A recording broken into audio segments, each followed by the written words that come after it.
Cool, so this is Tab TV Live with Daniel Zeichner, the MP for Cambridge, in the first of our non-scurrilous interviews, as Daniel so kindly put it.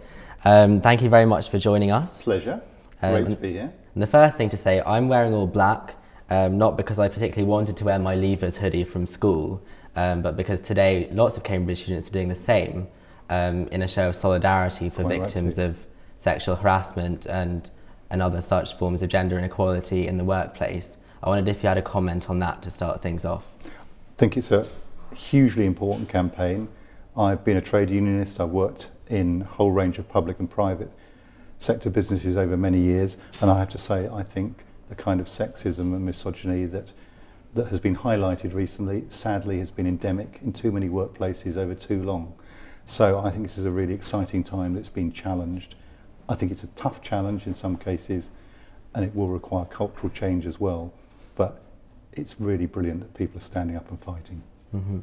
And obviously this scandal moved from Hollywood to Westminster quite suddenly, and I was just wondering if you thought there's any more that, first of all, the Labour Party and then Westminster as a whole could do to address the sexual harassment scandal in Parliament?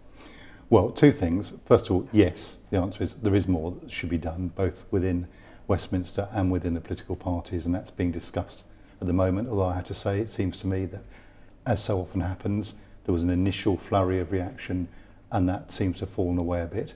But I would actually say that, in a way, concentrating on Westminster is a mistake, because as I've already said, I think it's endemic right across society, and there is a temptation sometimes for people to look particularly at places like the BBC and politics in the public sphere.